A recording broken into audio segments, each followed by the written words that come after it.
Assalamualaikum and hello. My name is T.Baharuddin. In national news, Education Ministry asked for tertiary students' book vouchers to be maintained. The book voucher aid scheme for tertiary students may continue despite Budget 2019 not making any allocation for the scheme. Education Minister Dr. Masli Malik said the Finance Ministry has agreed to look into the Education Ministry's recommendation to continue the book voucher aid scheme. In a statement on Saturday, he said he brought up the matter at Friday's cabinet meeting, the first since Budget 2019 was tabled. The Finance Ministry has agreed to look into this matter as it is meant to help reduce the financial burden of tertiary students, said Dr. Masli. He added that the Prime Minister Tun Dr. Mahathir Mohamad also believed that such aid should continue. As said again by Dr. Masli, he hoped that there will be good news in the near future. He also thanked the Finance Ministry for their reconsideration and the Prime Minister for his support. He continued, he promised he will ensure that students' welfare is looked after. The book voucher scheme was launched in 2012 with the name One Malaysia Book Voucher Program and was worth Rm200. In 2014, the government increased the amount to Rm250. However, the vouchers were allegedly being abused to buy items other than reading materials and were even being sold. Thus, in 2016, the government changed the vouchers to cash worth Rm250 that was reloaded into a student debit card. That's all for today's national news. We will continue with the international news. Thank you.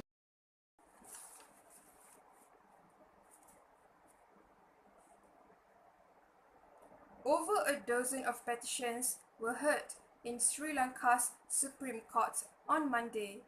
The petitioners said the President Maithripala Sirisena violated the constitution when he dissolved parliament. While the court was back in capacity, people gathered outside waiting for news.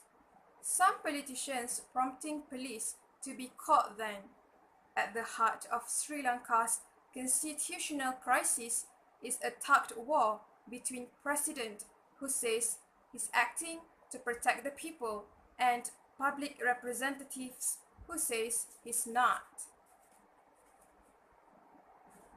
In the third address to the nation in just over 2 weeks, President Sirisena said he sacked Parliament because of word buying and behavior of the Speaker of Parliament. But the Speaker he pushed out says, as the custodian of Parliament, I have watched over the last 2 weeks as the executive branch has seized the rights and usurped the powers of members of Parliament who were elected to represent the people. I call upon all public servants to refuse to execute any illegal orders they may receive, no matter from whom.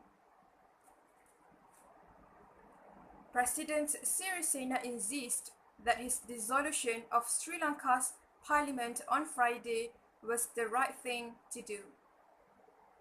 More than 10 petitioners who have come first to Supreme Court of Sri Lanka say otherwise, and it's down to the 3 judge bench to decide who is in the right. International news, Normaira Shakira.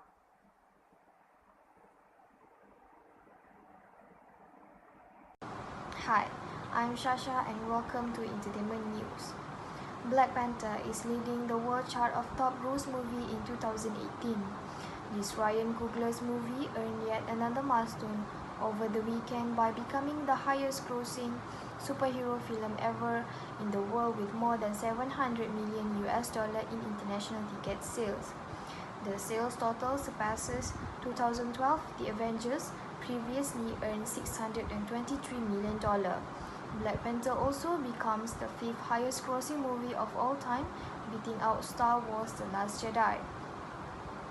Marvel's Black Panther has been a box office sensation since its premiering in February, smashing multiple records to set a new precedent for superhero movies. The story of T'Challa returning to Wakanda to fight for his claim to the throne has resonated with viewers for weeks, leading the box office for the longest consecutive run, out-earning other Marvel movies. The director, Ryan Coogler, celebrated the film's success by writing an open letter thanking fans, although he admitted he struggled to find words. He also has quietly finished a deal to direct Black Panther 2, the sequel to Marvel's $1.3 billion hit. It was expected that the director would return to the film he made so popular, but it was unknown when a deal would be finalized. No release date or plot twist details are known at this time. Chadwick Boseman is expected to return in the role of T'Challa, king of fictional African country of Wakanda, but no official announcement has been made. That's all from Entertainment News World from tonight. Thank you.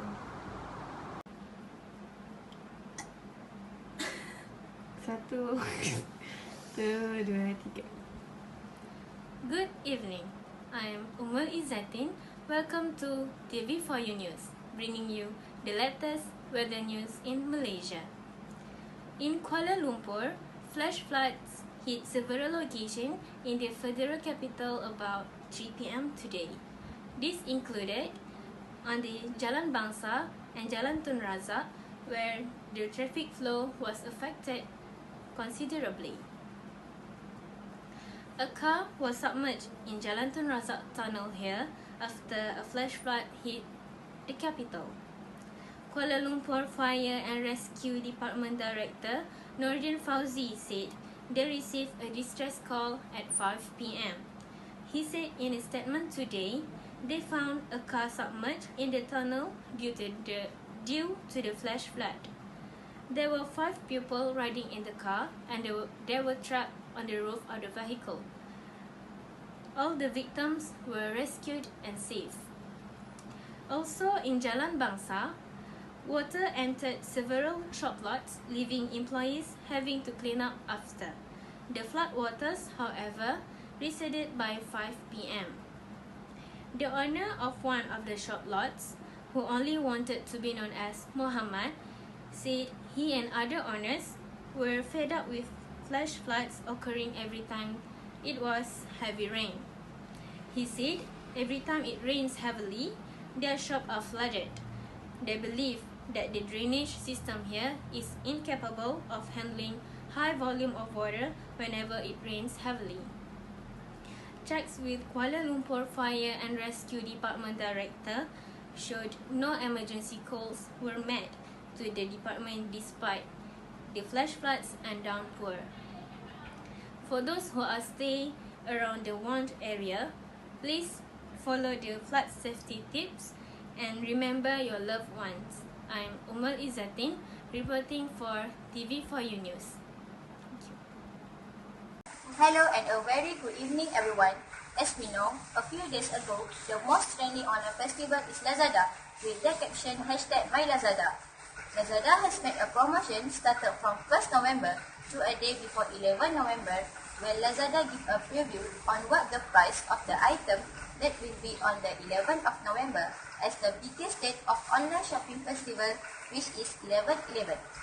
The customer can review the price and get ready on that date to add item to the cart, pay and check, and in a few days it will be arrived at your places. This shopping festival with the #MyLazada also gives the app users chance to win the great prize and also chance to open the treasure boxes of top brand and seller at 11 a.m. and 5 p.m. This shopping festival also not only for Lazada users but also applicable to and other online shopping platforms. At Shopee, there was a game that you have to shake in order to get the coin, and the coin can be used to buy anything that you want in Shopee if it is enough amount. The other benefit in Shopee is it free shipping when you buy minimum 25 ringgit, and also have voucher to be used in 11/11 online shopping festival. Last but not least, as in Watson, there was also 11/11 festival where Watson made a promotion and deals like buy one free one flash deal where the time is limited, but the price range is unexpectedly cheap. And there was also face masks were being sold at 1 ringgit and 10 cents each. I'm Atika from TV4U. We end our news with watching one short video regarding of festivity of online shopping advertisement all over Malaysia. Thank you. 11.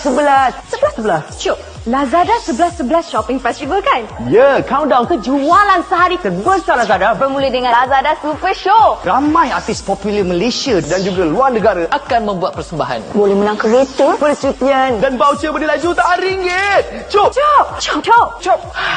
Jangan lupa Lazada 11 Super Show. Sabtu 10 November ini, 10 malam di TV3 dan MTV 7. Bye.